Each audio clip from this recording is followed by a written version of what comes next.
guys, welcome back to my channel, or welcome if you are new. My name is Ashley and I'm a homeschooling mom to 3 kids.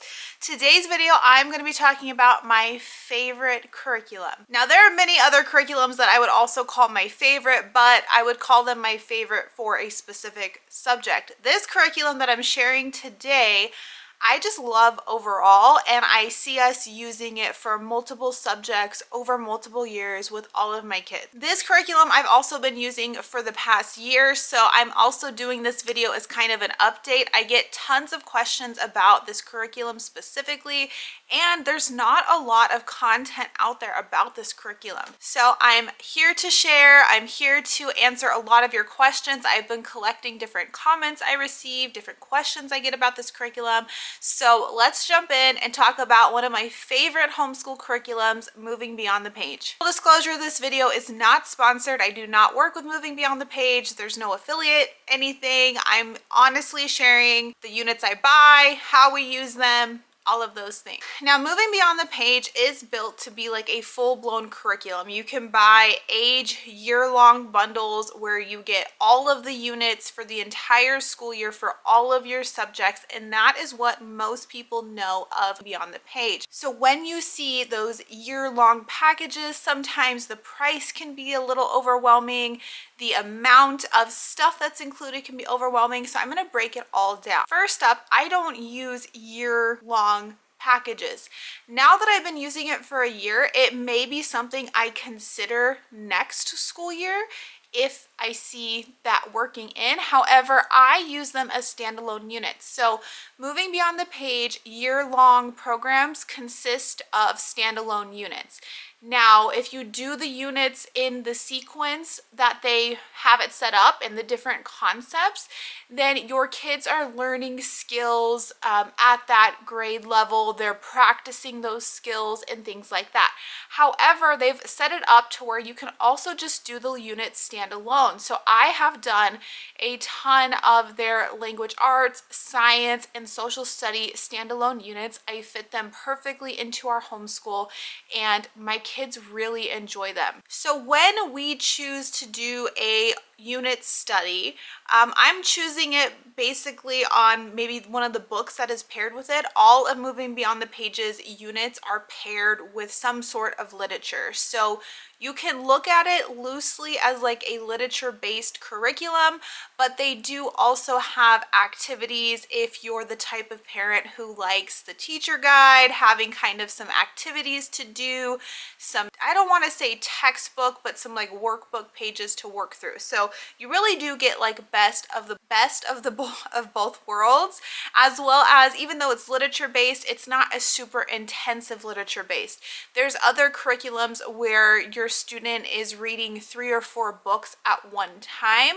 Those are very heavy literature based. Moving Beyond the Page, normally it's 1, maybe 2 books that you're rotating through if you're learning something specific, like the water cycle or a language arts study that may go into like a famous person. You may have an additional add-on book. Something else to keep in mind when you're shopping for Moving Beyond the Page, they offer their units, which do look like this, and I'm going to get more into the options of how to buy Moving Beyond the Page.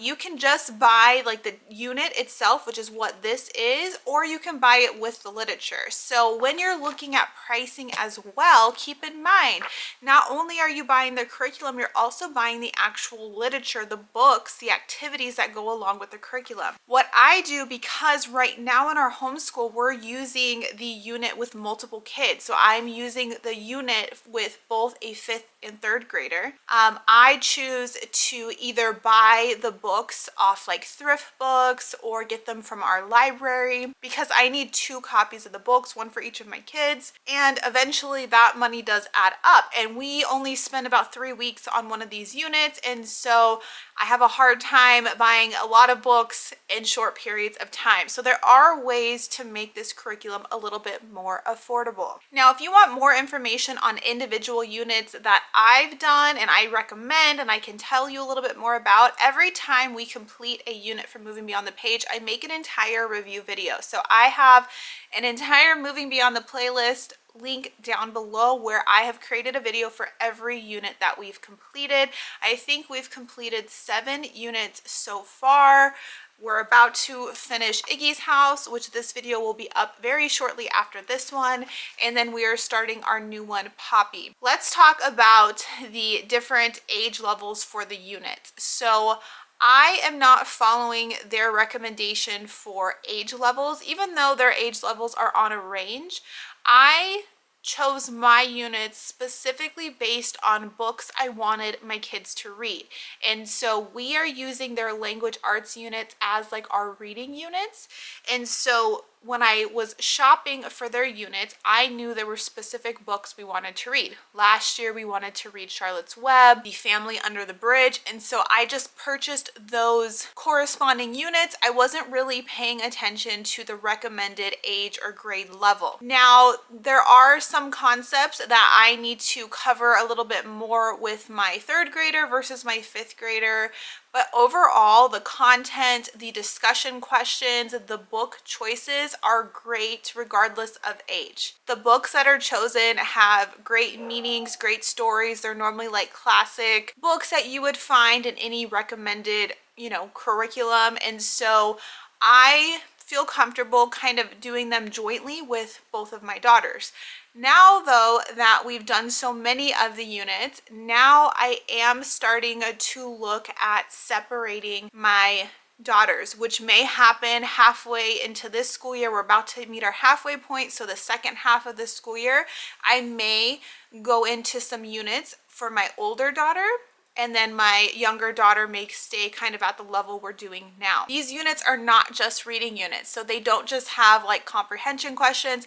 They are a language arts course. So you have to keep in mind that if you want this unit to teach language arts, you should be following the units in order. If you just randomly pull the units out of order like I do, you are going to need to be a little bit more proactive in understanding what is being taught. For example, in the unit we're doing now, Iggy's house, some language arts concepts are like contractions, writing a letter. Now, my kids have both been exposed to both of those things, but if not, I need to be a little bit proactive and maybe pull some additional resources to teach them those topics so they do fully understand that. There is information in your teacher's guide, but again, it's based off of, they've probably explained it in a previous unit. Example, Iggy's house is one of the last units in this age level. And so I would assume in the other 8 units that those topics have been covered before they've been shown here. So if you're really reliant on teacher's guide and it really holding your hand through teaching new concepts, I would be very weary of just picking and choosing units. You may need to be a little bit more methodical and use them in the order that they're supposed to be used. Now, there are 2 options you have of buying Moving Beyond the Page curriculum. You can buy the hard printed units. These are what I prefer because I just like having the physical guide. I can flip to the pages. This is both the teacher guide and the activities for the kids all in one. So you will see kind of the teacher section. It will break down each lesson, what's going on, some notes for you on the parents.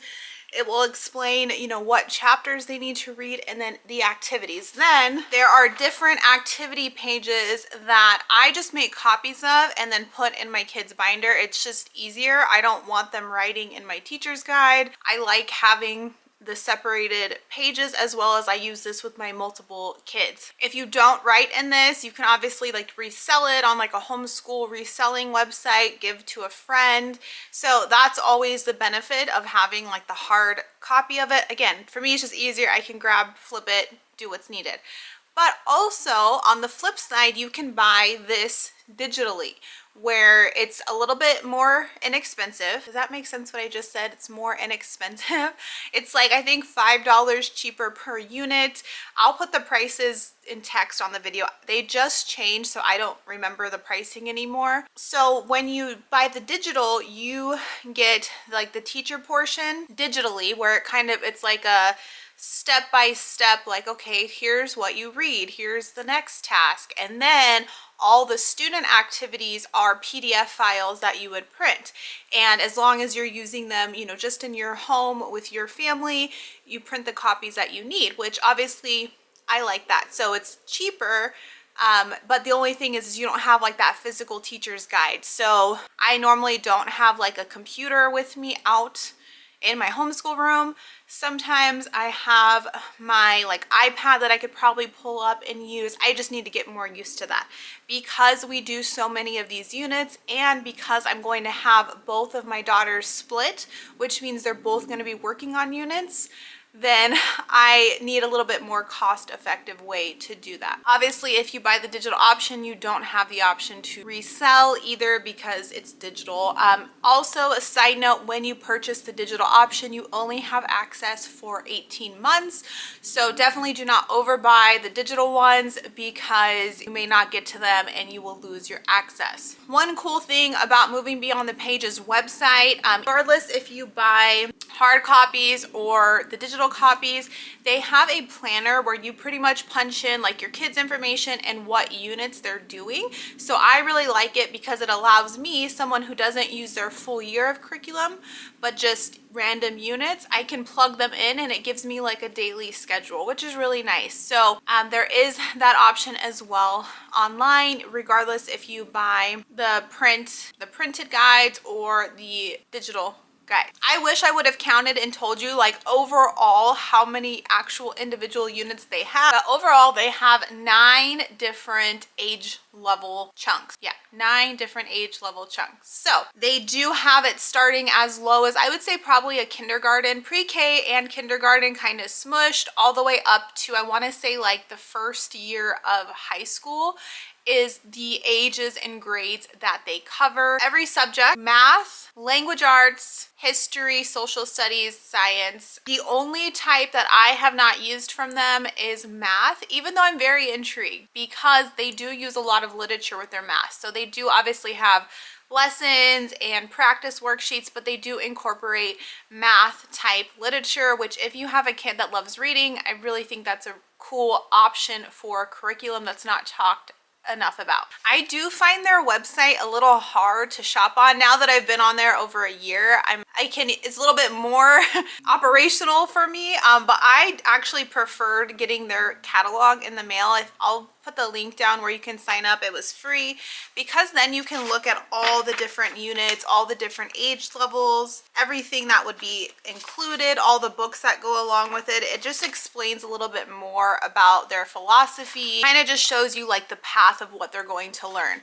So normally how it works, if you're doing the full-blown Moving Beyond the Page curriculum, is they're going to be doing a math lesson daily, and then they're going to be doing a language arts unit, and then with that language arts unit there's normally either a science or social studies unit. So normally you're swapping between science and social studies, but then your language arts unit also corresponds with that. So when we were doing Charlotte's Web, which is a language arts unit, they recommended that we also do their science water cycle unit because there's aspects in both units that are touching on each other. Those two didn't really like, I wasn't like, oh my gosh, they played on each other so well.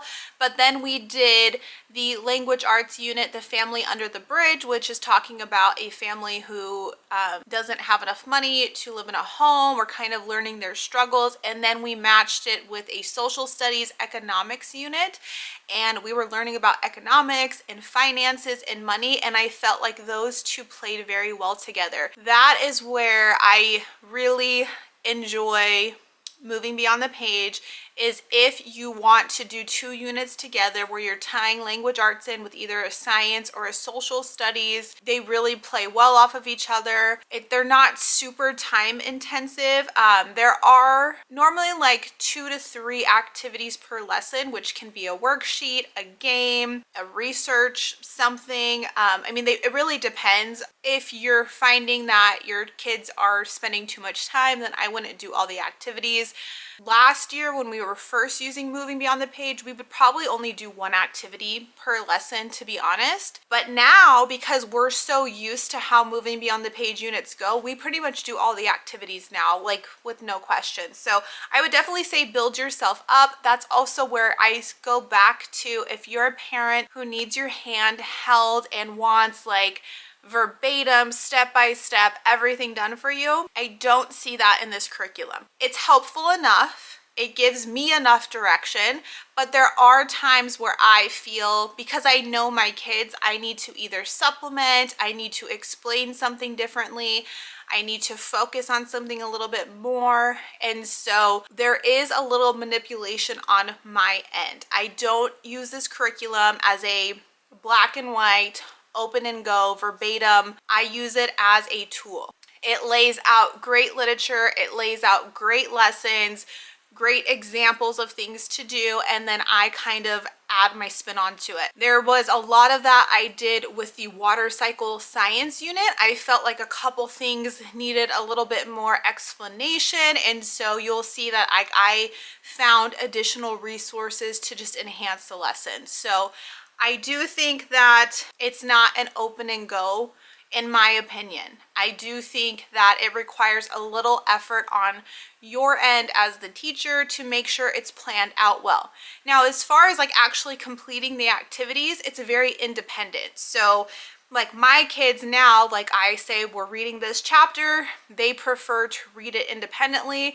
We do the discussion questions together aloud, and then I explain the activity and then they work on it. So I wouldn't say it's super teacher intensive when the actual instruction is happening, but prior to that, being prepared and planning, definitely don't just expect to open it and go. I think you need to be a little bit more prepared using this curriculum, read ahead, know what's coming in the lessons. So what I think is really cool about like the message of Moving Beyond the Page, if you were to buy like their 9-year-old package, you can kind of break it down like this. Did your child read 11 novels and a book of Native American stories, 8 books that explore geography, culture, and traditional stories from other lands, 5 books related to the early history of Americas and U.S. government, 5 books that investigate rocks, minerals, electricity, animal adaptations, force and motion? Did they complete 12 major writing assignments, including personal letters, business letters, speeches,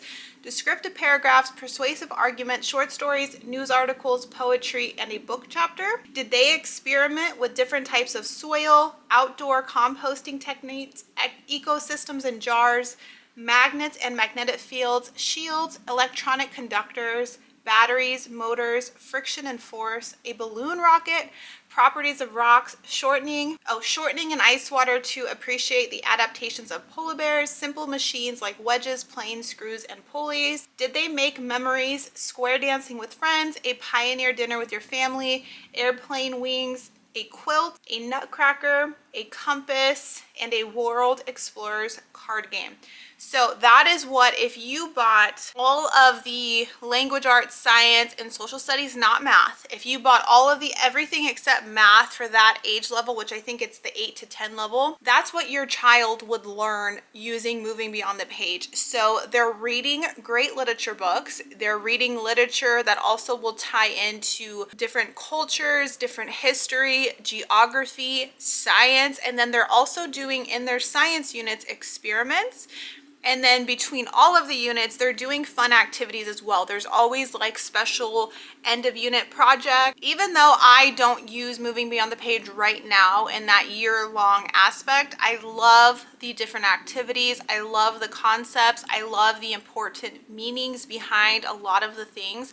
They're touching on real life situational issues that I don't see other curriculum doing. For example, the family under the bridge. That's a very, I don't know, that's not a happy story. I mean, it does end happy. It's not like a gut-wrenching sob story, but also it's basically teaching our kids, like, look, there's people who struggle in the world. Like, this is what struggling could be like. We're reading a book now, Iggy's House, that was written in the 60s or 70s.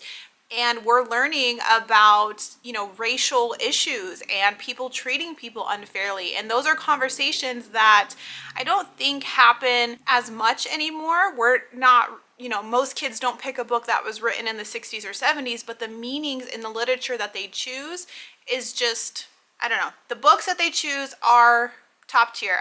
I pretty much have loved every book that has been with the recommended unit studies. I think my kids retain a lot of the information because, again, it's conversational topics. It's, you know, not always the easy things. We're learning about different situations. We're learning about a lot of different social issues that have either happened or continue to happen. We're learning about different people. We're learning about, you know, history and the importance of different things. The science is always very easy, broken down. The activities are pretty simple. They're, you know, not too much prep work, I would say, but you do need to buy materials for some of them. So I can honestly say, like, every unit we've done, I've very much enjoyed. There was an adjustment period from my first units to my units now. My expectations have changed. I've learned more about like how the curriculum kind of flows, the expectations. And again, I'm not using it in the flow that it was intended for. So some of my maybe issues were because I had to just understand more of the curriculum itself. So overall, when I was having our homeschool chat with Nikki, we're now filming kind of our videos where we just kind of chat like two homeschool moms. And one of the questions that she asked me was, what is your favorite homeschool curriculum? And easily enough, I could answer Moving Beyond the Page, not because we use it for everything, not because we've used it for, you know, 5 years. It's because genuinely I think it's a really great curriculum that I see us using for the long run with all of my kids. I love looking back at all the activities we've done. I love the books my kids have read, the conversations that we've had, and it just works very well in our homeschool. So I am going to be doing another favorite video where I'm going to be sharing my favorite homeschool curriculum for each individual subject. But if I had to choose one, I would probably pick Moving Beyond the Page. Again, if you want to learn more about Moving Beyond the Page, if you want looks into like the individual units to get a little bit more understanding, check out that playlist down below. I'm constantly adding to it as we complete new units. And if you have any questions about Moving Beyond the Page that I did not answer in this video, feel free to leave those down below in the comments. I appreciate you guys. I hope you enjoyed this video and give Moving Beyond the Page a try. I think you guys will like it. Have a great day, guys. Bye.